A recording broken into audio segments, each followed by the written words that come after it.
Good evening. And today, our speaker, Easton, is stuck in the traffic. And unfortunately, he cannot be with us. He's stuck somewhere. So I'm just stepping in for him today. So I hope we have a wonderful journey discussing about emotional fitness. It's wonderful. I'm just reading the flyer right now, and it says, what are the steps to build emotional fitness? A question that comes to my mind is, how many of you think, those who are watching us online and those who are with us right now, how many of you think you are fit emotionally? Can you raise your hands? A little bit. Um, we talk about our physical fitness, and we could say, yeah, I'm fit 60%, 70%, my fitness is great. But what about emotional fitness? Where do you think we are on the graph, like at this point of time? Getting better. We all are getting better every day. We're learning and we're getting better. Um, Feels like one step forward and 147. yes. So I'm certainly on the trajectory of better as being like a graph. It's very interesting what you say. I'm just repeating for the online viewers. She says that sometimes it feels you're taking one step forward and 140 steps backwards. But here today, in today's talk, I'm going to see that element with a microscope. Let's use our inner intellect to magnify what's exactly happening and why we feel that with every step forward, sometimes it feels draining. It feels that I'm going back. It feels that I am maybe stuck sometimes, not only going back, but it could be even stuck. Uh, when I asked you all this question, that what do you feel about your emotional fitness or how fit you are emotionally, um, you did mention that you don't think that you are fit emotionally. Why do you think so? What is it that tells you that you require more fitness emotionally? Yeah.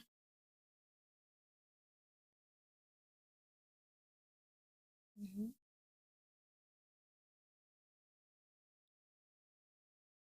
Mhm. Would you just like to, because it's difficult for me to repeat everything on the mic for the online viewers, if you could just share that on the mic. So,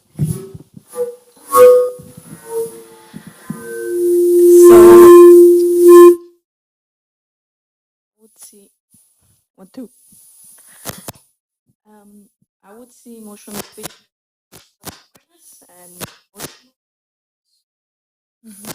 um, find a way to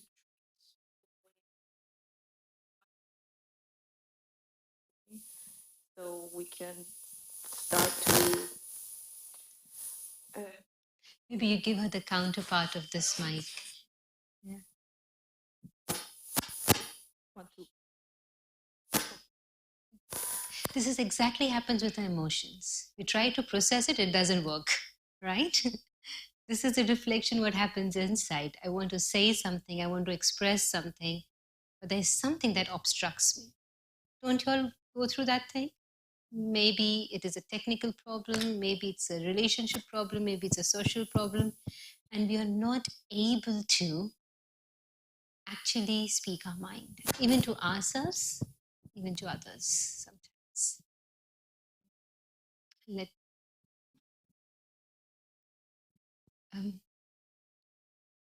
people, if you can give the other part. Yeah. So, have you finished? No, not yet, right? Okay, wait. Yeah. Okay. So, what she's trying to say is lack of self awareness, lack of awareness of understanding your emotions, expressing them, analyzing them, processing them. Could you possibly give an example?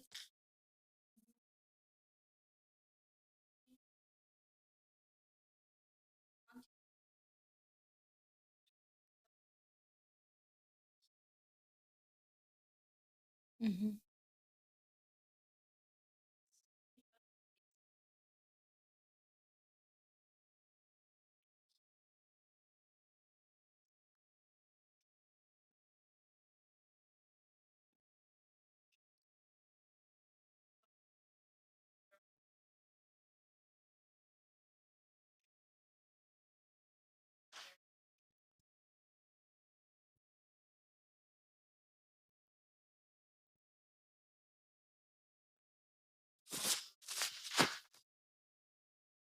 Sure, sure.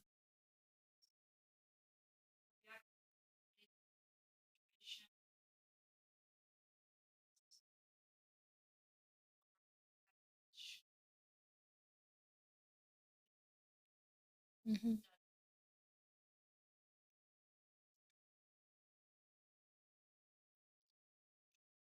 Sure, sure. So, just repeating for the online viewers, like you're sharing an example that a person cannot heal itself unless they are self aware. And you've used two, three words, very interesting one. One is healing. The other thing is that there's a lot of things that we are carrying, our baggage. There is some kind of traumatic experiences, some kind of different experiences that we hold, and we have shaped ourselves. And healing actually occurs when we need to heal ourselves only when we realize we are wounded. Right? How do we realize that? Because our egos always says we are all right, we're perfect, isn't it?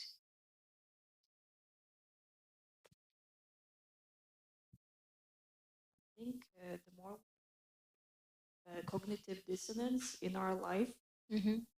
so living life in the way that we don't like or enjoy, whether it's at work or being around people that don't align with us, it creates a cognitive dissonance in us, and as a result, it leads to just a general unhappiness. And I mean, being in cognitive dissonance and living life in the way that you don't want or enjoy causes us to disconnect from our true desires Mm-hmm. and to suppress our true desires and our real nature of ourselves. Interesting.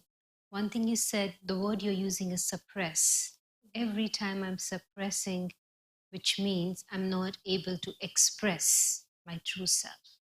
So, in, in my journey of life, every time where I wanted to be myself, and because of maybe lack of confidence, maybe not realizing my self worth, maybe thinking too much about the other people, about circumstances, about relationship, putting other people first forward, whatever reason it is, and I've not been able to express myself or be myself, my true self, uh, of course, there is a suppression that's happening. And when there is that suppression happening, it is creating, like, if somebody presses you hard, there's going to be an impression, right? So when I am pressing my emotions hard, it's going to leave an impression. And if I have not done anything, remains there, stays there, right? And every time, how do I know there is an impression or there is that one there? Because I would experience the word again, I'm going to repeat what she said is unhappiness. So when I'm experiencing unhappiness, do we experience unhappiness? Do we experience sadness? Do we experience irritation, frustration? Do we experience a beautiful emotion, which is actually my defense mechanism? But because I don't know how to process it, it's going to create a lot of other things. And that emotion is called fear. Have I experienced fear? If I have experienced fear, the moment the feeling of fear erupts, there is suppression. Because fear will not allow me to be myself. Right? So To heal myself, I have to understand, I have to deal with fear. And the antidote for fear is love. So the moment I start loving myself, I start healing myself. And how do I love myself? It's a very interesting question because love has a different connotation in world out there. But if I understand and accept myself as I am, difficult. Why is it difficult? Because we have this conditional thinking very subtly engrossed in us that when we live in the society, we have to see ourselves with the eyes of the society. Right? Like if I'm staying with my friends, my family, how do they look up to me? So, what happens is, I'm not seeing myself with my own vision. I'm not seeing myself as I'm designed to be. I'm seeing myself as other people would want me to be.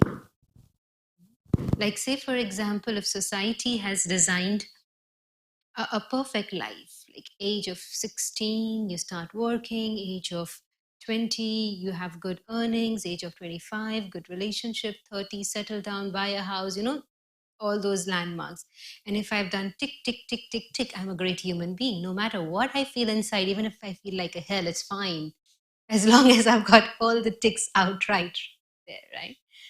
Uh, and the journey is traumatic. But if I have not fit in those boxes, I'm an unsuccessful person. So I am seeing success of my emotion based on the criteria the world has designed. And interesting, it would be different countries by country. It's cultural. Right? And that's where I fail or I'm not ready at that certain given point of time to tick a box. There's going to be wound. There's going to be trauma. There's going to be people talking. There's going to be some voices that are going to push me to doubt myself, to suppress myself, or to take me out of my comfort zone in the name of growth. But it doesn't work. It really doesn't work. Because the more I fall into that trap, the more I am going to suffer internally. And the more I suffer internally, I might put a beautiful mask and keep smiling all day long. That's easy, to have a mask on. But inside, I'll start feeling weak, start getting tired, I'll start feeling overwhelmed. So there are two ways when we talk about emotional fitness. So one is outside in approach, like things are triggering from outside, and I don't know how to react to that. I am not ready for it. I am being pushed towards it. I am just in the spur of the moment taking impulsive decisions. And then there's certain times it works, majority times it doesn't work because it's not thought through. So there might be guilt, there might be regrets, there might be baggages. That's how baggages come from the past because of indecisiveness, other things, right? But along with that, there's another approach, which is inside out approach. And this is very interesting because the inside out approach will also drain me.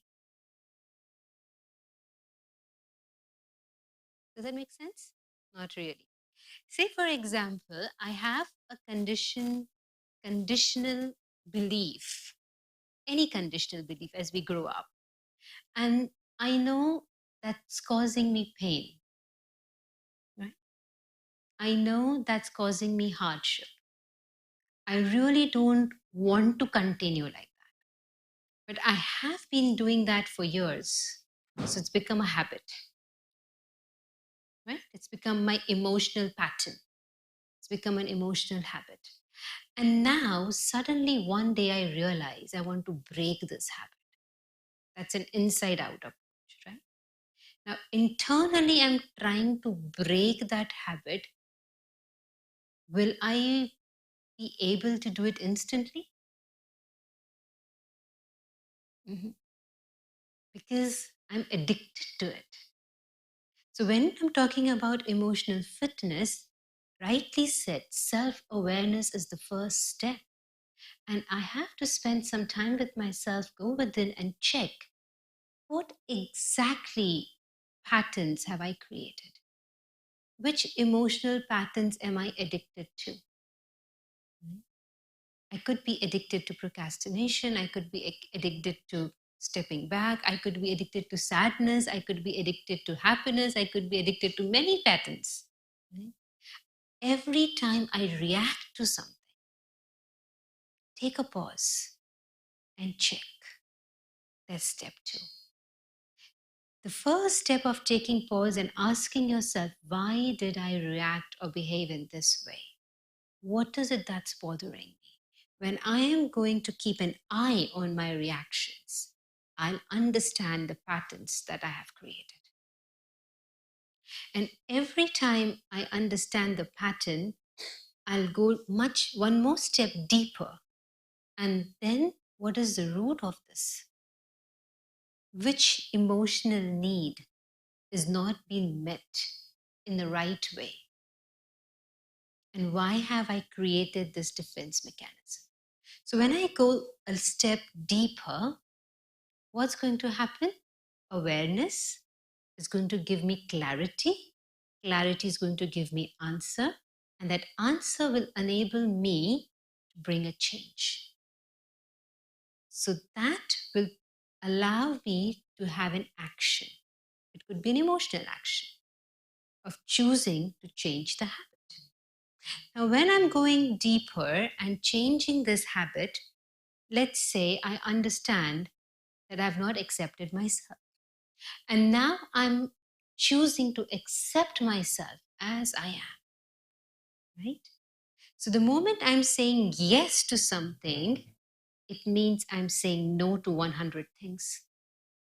I'm saying no to my old pattern.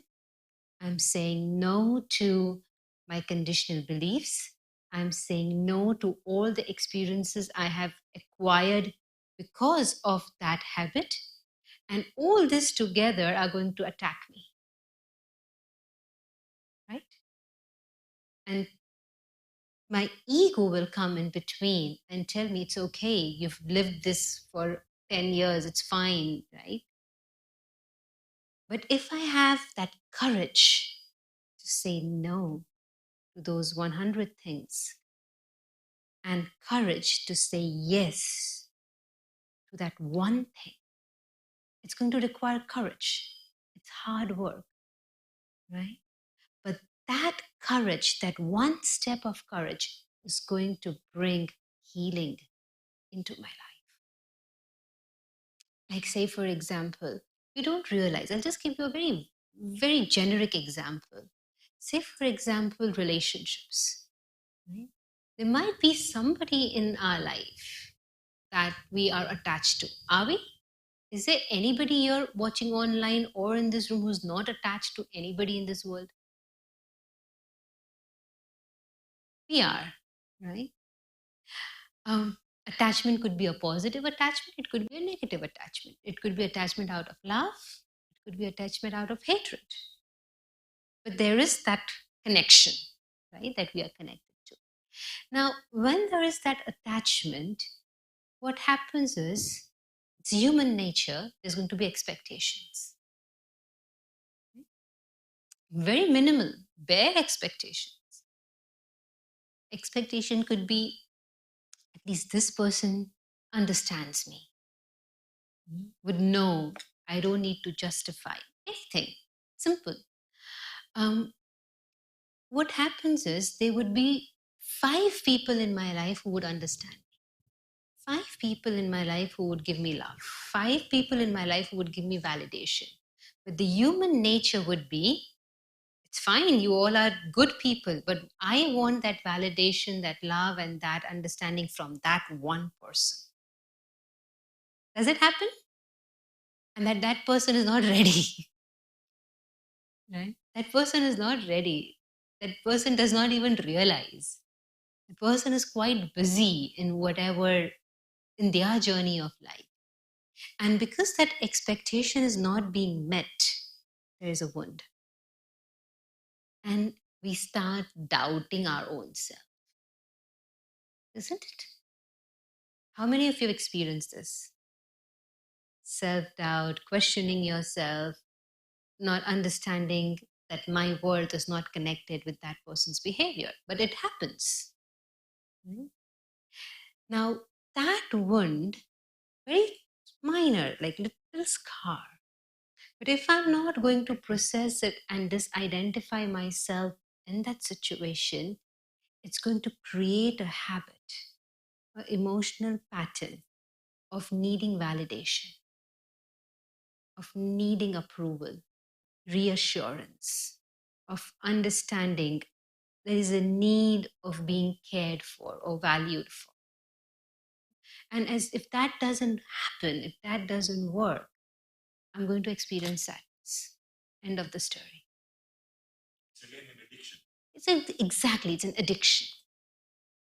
And any kind of addiction is an enemy for fitness. Do you agree? Right? There has to be balance. Anything which is done in obsession or exceeds the normal bar, it's not going to allow me to remain healthy.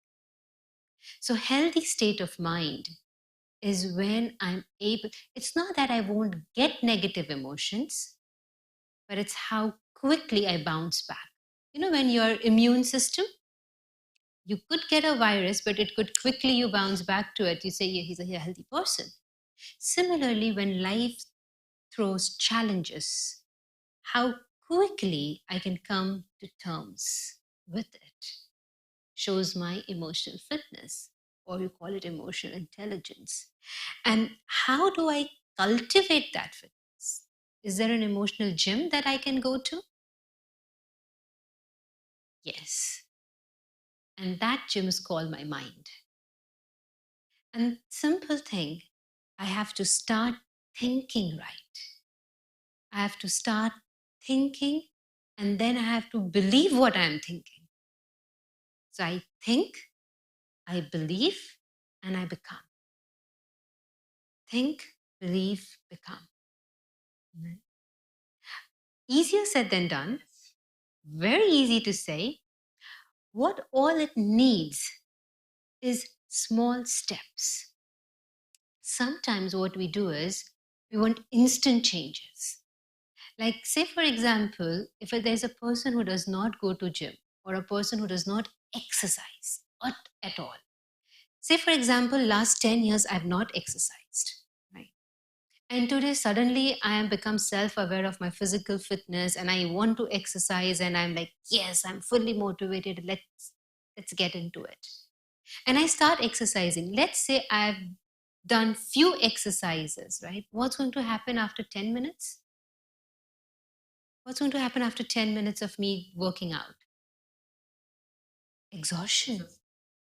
Exhaustion. Right? And not just exhaustion, but all this is going to pain, muscle cramps, right? There's been soreness in my muscles. For how many days? At least over a week, right?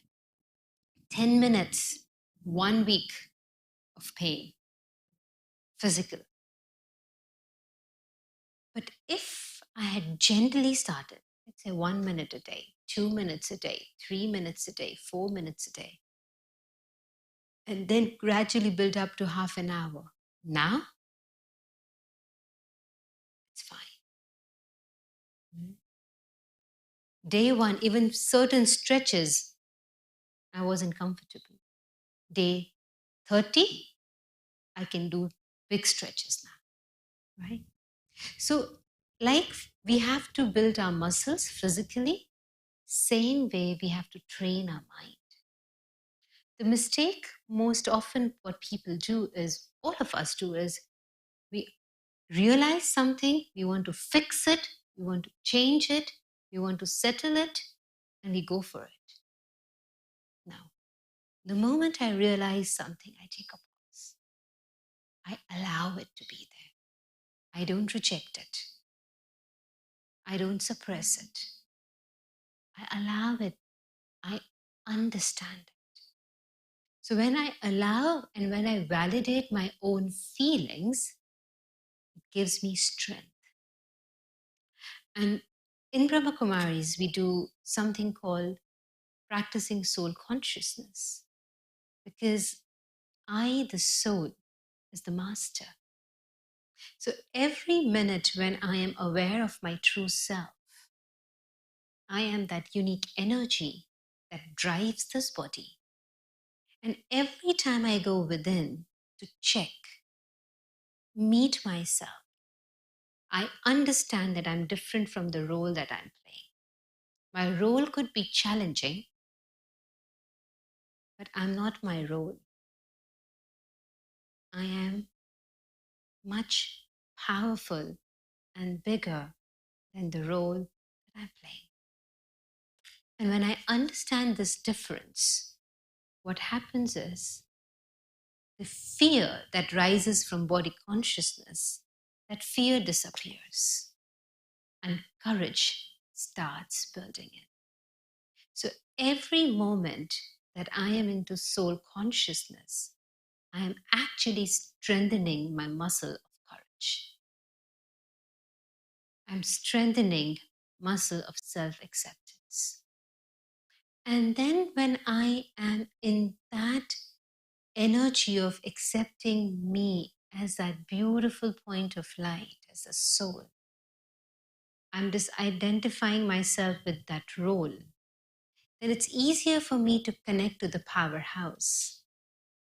And once I connect to the powerhouse, I get that strength to actually fulfill my role.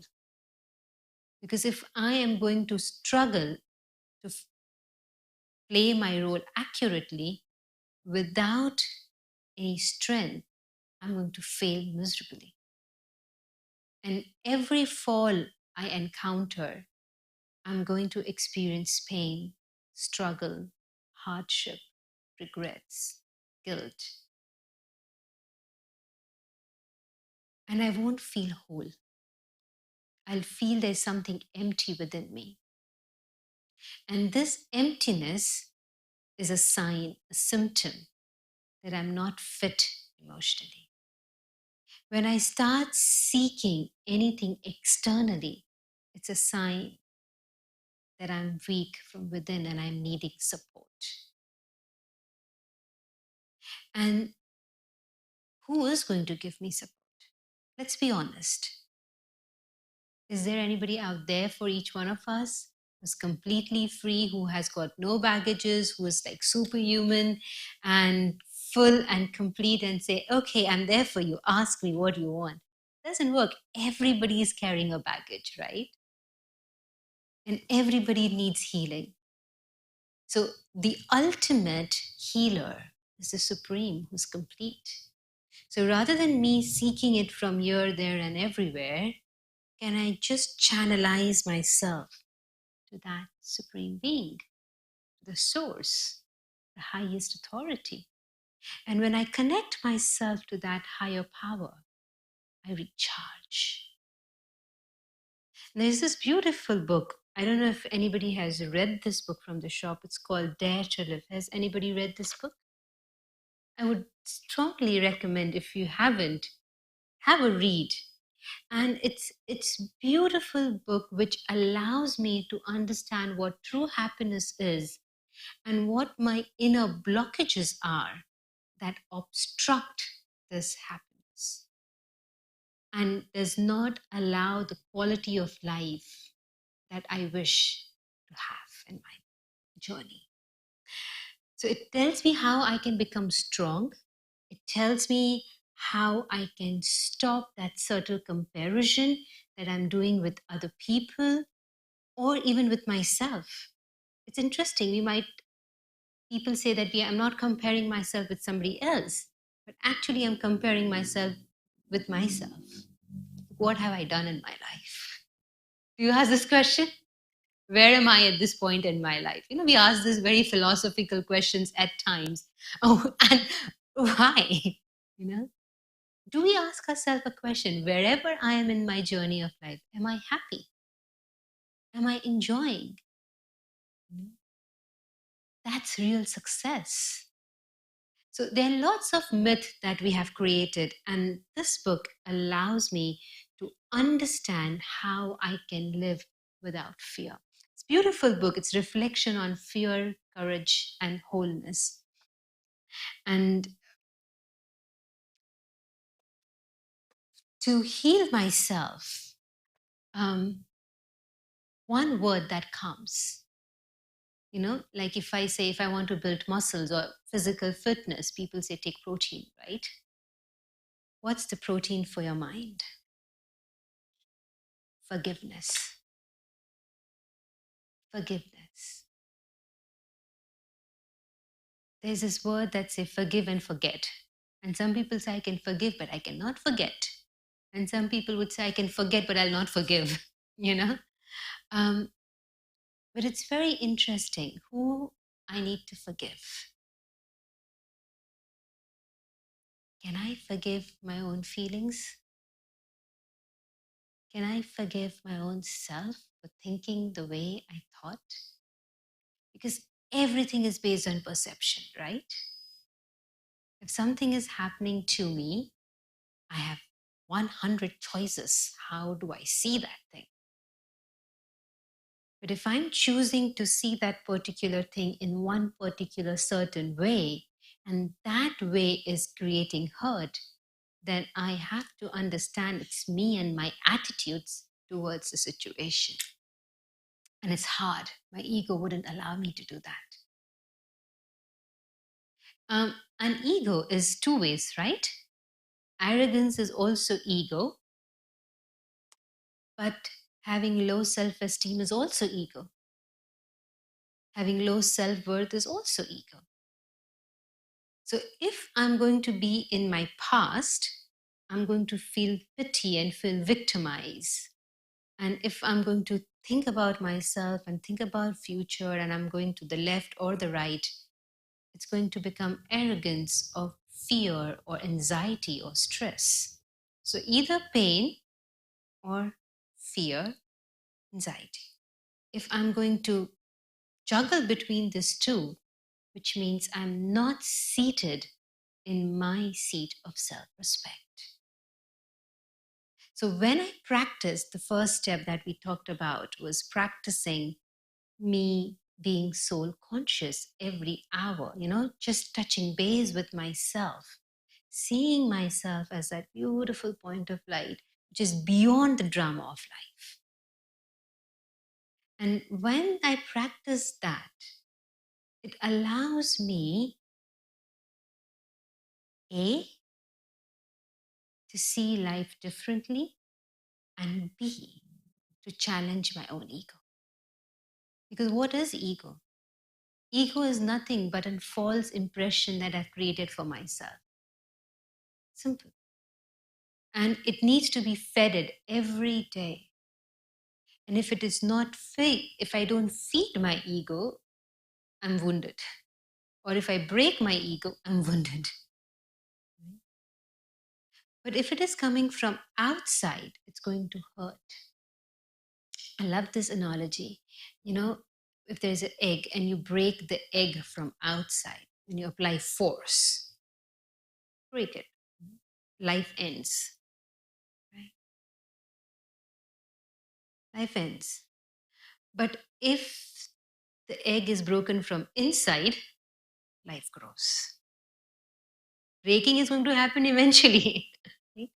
But if I'm using force, I'm going to be wounded. If I'm using power, I'm going to blossom. So, what am I using? And force is always external. It could be situation, it could be human behavior, it could be people, it could be circumstances, it could be just how the weather makes me feel, anything. But if it's external force, life will stop or pause. And when life breaks, there's unhappiness, there's trauma, there's sadness. So every time, that's what I practice for myself. Every time I'm experiencing unhappiness or any kind of sadness or any kind of thought that's making me feel not myself, which means not happy, not at peace, not in a sense of grounding or sense of power.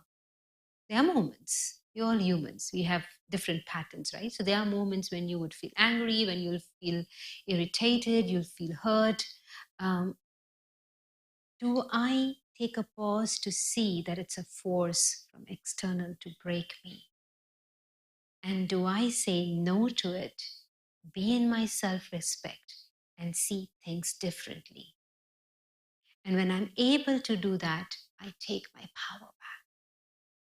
But if I'm not able to do that, I'm giving my power away. And if I give my power away, that very moment I'm weak. And once I've got into that circle, it's very hard. Then I'll need strength.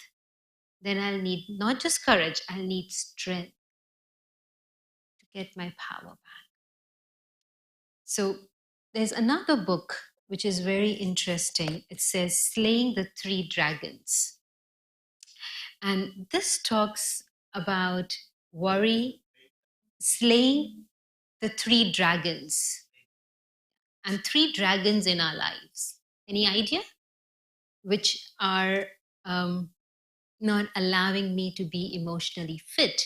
And it says worry, doubt, again, fear. Right?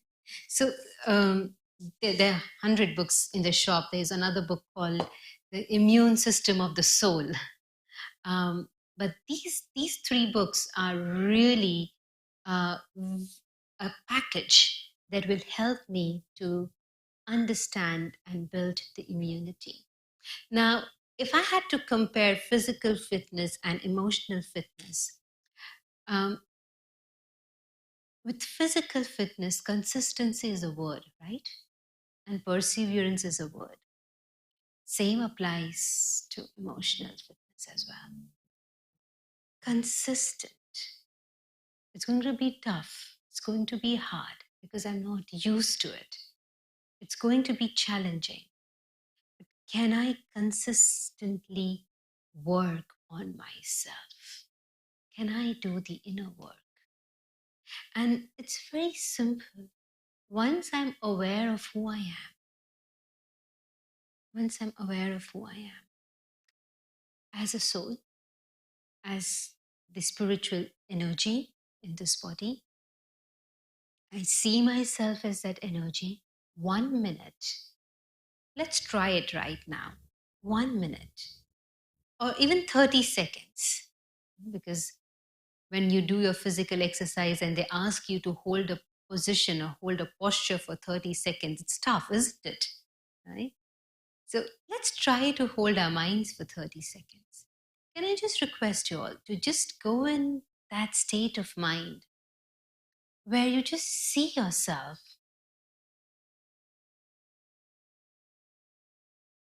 as you breathe in and breathe out, being aware in this present moment.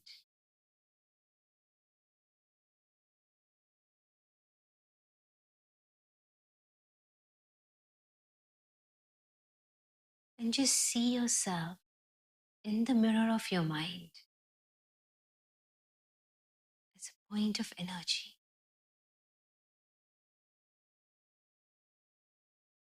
Yeah, a point of light.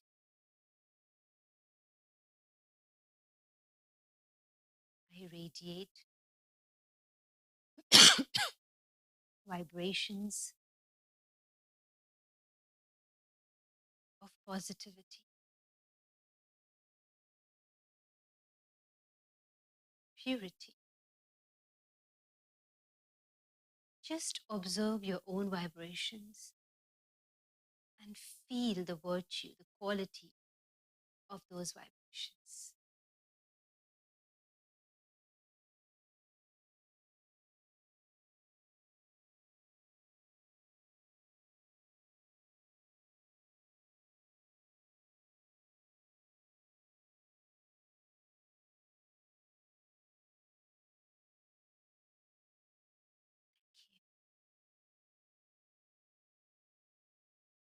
able to see yourself as a point of light? Were you able to hold this position a few seconds? Possible? Mhm. How long can you do this? There's this one exercise, the plank that they do 30 seconds, 60 seconds, 5 minutes, 10 minutes. Initially, 10, 20 seconds, it's enough. Then they go up to 10 minutes. Can I hold this position for 10 minutes? Can I build myself? And the more I become aware, and then I'm able to connect. Sometimes what happens is the moment you sit to meditate, sit in your self awareness, mind goes in 100 directions. You'll start remembering things that you did at childhood, things that doesn't matter to you at all, things that other people's journey, but everything will come in the screen of the mind. It's because the moment I'm relaxed, mind calms down. Mind's going to bring up all the unprocessed stuff if I am not in control. So if I am not allowing myself to direct myself in a state of being that I want to choose, mind's going to give me 100 options. Right? And that's where self mastery comes. So if I had to summarize emotional fitness, there is this weakness, emotional weakness, what we call. And it's like, when you're weak, you slip, you can't hold yourself, you keep on trembling and falling and stumbling here and there. You need some support to walk because you're not fit enough, right, to carry yourself. And similarly, even emotionally to carry myself, if I'm not fit enough, there are these 5 symptoms that I would experience in my journey. And it's called algae. Have you heard this word before? Algae? It's green moss thing, then you slip on that, right? So, A, anger. These are the symptoms of an unfit emotional self. Anger, lust, greed, ego, attachment. And if I see the opposite of it, it's peace, purity, anger, lust, greed, happiness, love, and wisdom. Same spectrum. This one is the healthy version, this one is the unhealthy version. Um, so if anger, it's going to be peace. Yeah. So anger, it's peace. Lust is purity. Greed is happiness. Ego, wisdom. Attachment, love. I don't have a flip chart, otherwise I would have showed you, written it down, right? So, so if I have, and when I'm emotionally not fit, it's that means I'm not at ease with myself.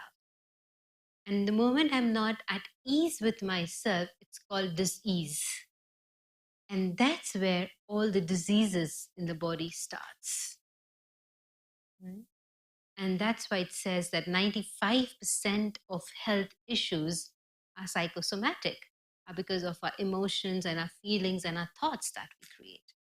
So if I have this feeling and if I have this habit, I cultivate this habit to watch my thoughts, I'll be able to understand how I feel and the emotions that I create. Any questions?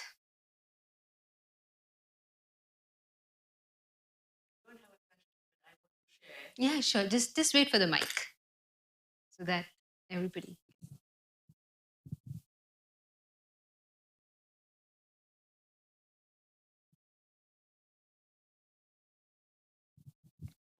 Right. So when we started the session, you kept saying inside out, inside out.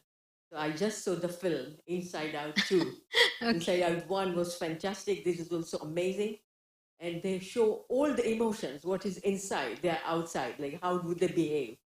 So there they have a sorrow, they have the heroine is joy, hope, a sadness, sarcasm, and all that. And it's beautifully, beautifully animated. And it's here in Cineworld. So Inside Out, number one and number two.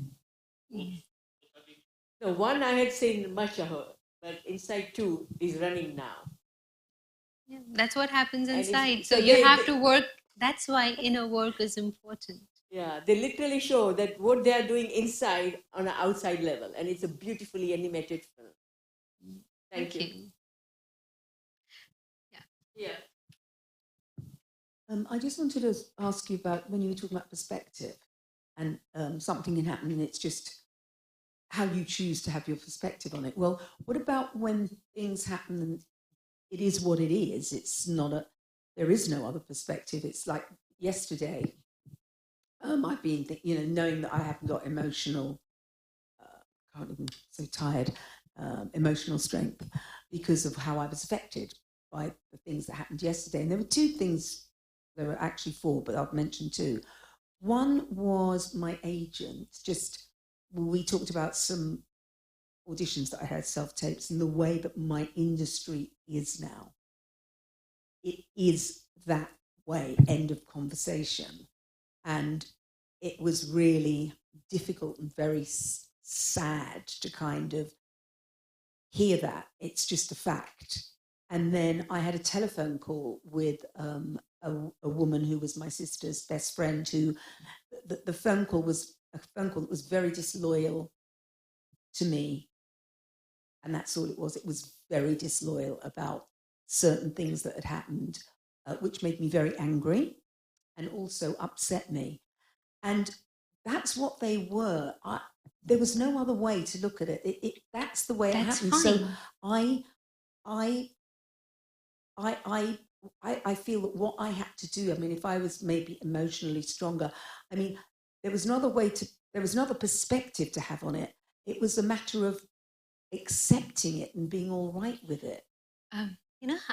Just to answer it in a graphical way, let's say it's sunny out there today, beautiful day.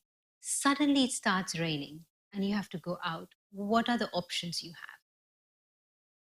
Take your umbrella. So when I say perspective, it's not about controlling and understanding what other people are doing. If they want to burst, they want to be disloyal, they want to betray, it shows where they are in their journey. It does not give a statement for my character or my identity. So when other people are behaving in one certain way, I just have to have that awareness it's them and not me. Right? And when I understand and when I'm able to create this distance between them and me, then only acceptance can be possible. Right? Say, for example, if I fall down right now, you might say, oh, you got hurt. But then I have to deal with the wound. You don't have to deal with it. But if you and I become one, then my pain is going to become your pain. And now here is a choice. Here is where I draw the line. Here is where I understand that they have the right to be what they want to be.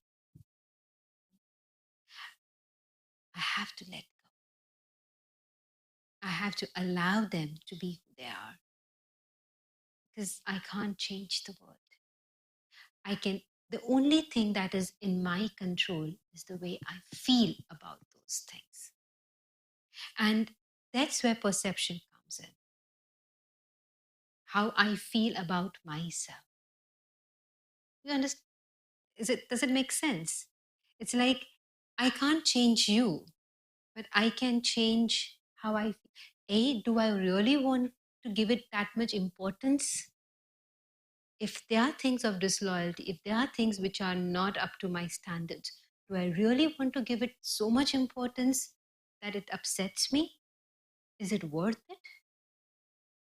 I've got two options. I've got my happiness and I've got a value that I'm giving to a situation which is a very low standard. So do I want to sacrifice my happiness by giving value and importance to this act or this behavior?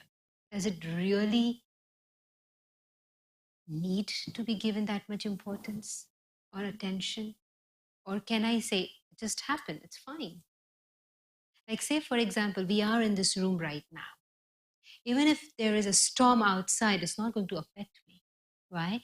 Because I have safeguarded myself and I'm enjoying this moment right now. So if my mind is occupied in positivity, if my mind is occupied in self growth, if my attention I have chosen, then other things wouldn't really matter to me. Or, It's easy to do that for the person, the career situation. but let me start doing it with people. Let me start doing it where it's easy. So I build the strength. So I build the habit with small things. Don't think about big things. With small things, baby steps. When I start bringing that small shift, that small actions will have a bigger impact with time. But I have to start somewhere. Yeah. There was a question here. Yeah. Yeah.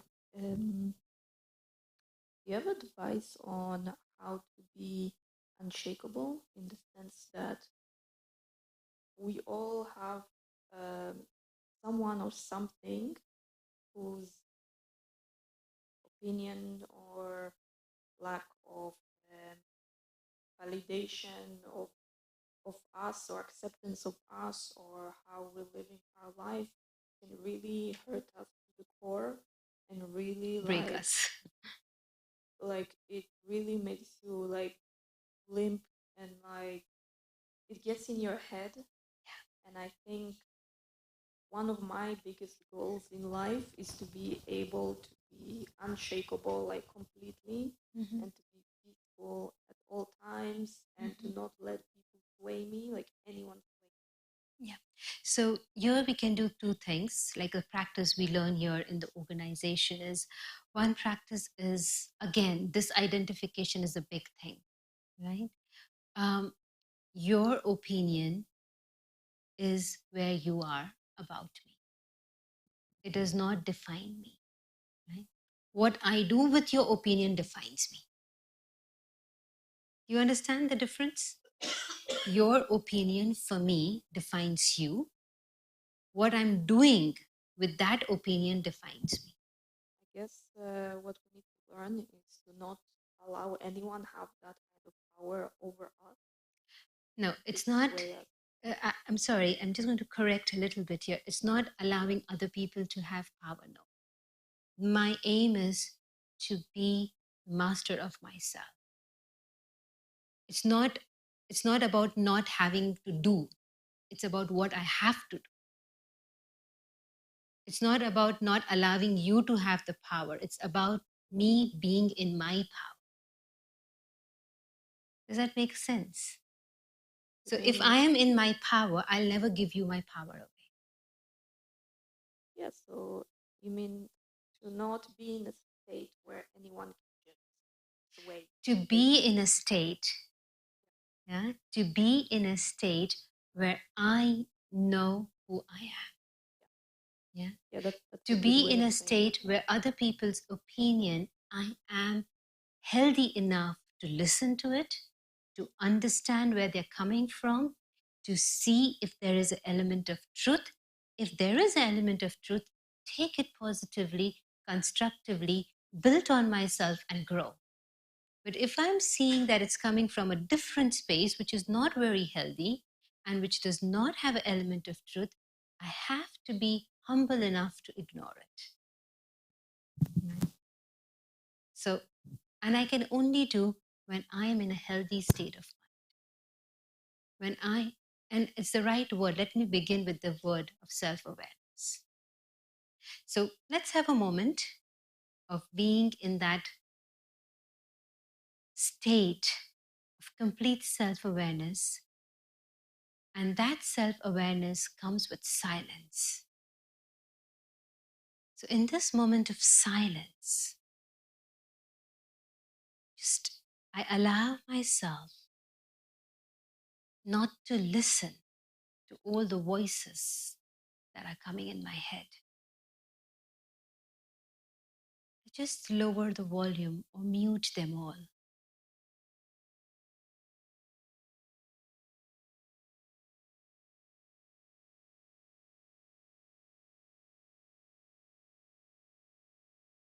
And in a mind where there is tranquility,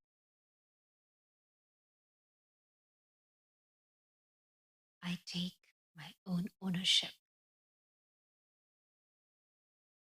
to design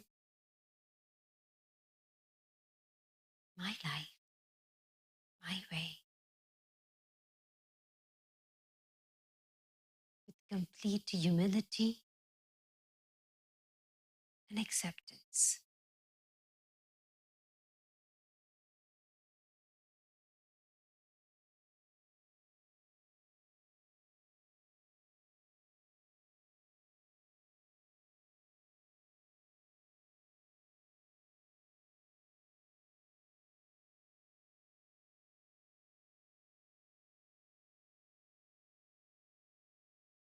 I see my own reflection, and in this state,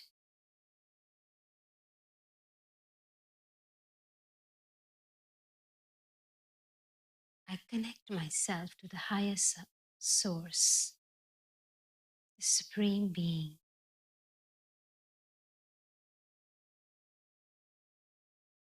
and allow myself to absorb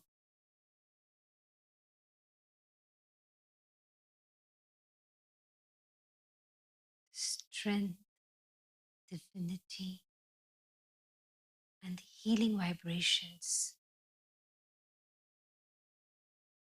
that penetrates deep within me, heals me with the truth. The Supreme Being accepts me, loves me the way I am, unconditionally.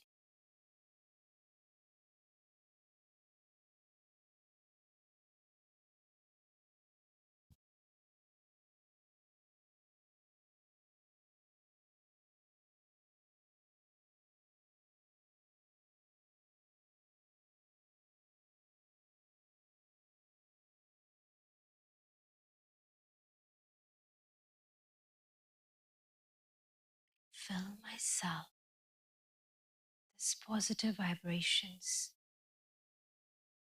and bring my awareness back into the present moment.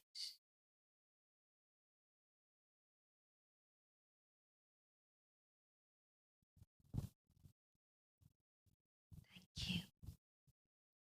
Shanti. So see you all next week with another interesting topic. The topic is about designing. Actually, it's interior designing. How do you design your... We've got a speaker who is into construction and designing and think capable. It's going to be our speaker next week and share his experiencing of designing inner self. So same time, same place. And you're most welcome for meditation that happens on Mondays and Thursdays and even Sunday morning. So Monday, Thursday evening, guided meditation, and Sunday. Thank you and have a safe journey back home. Thank you.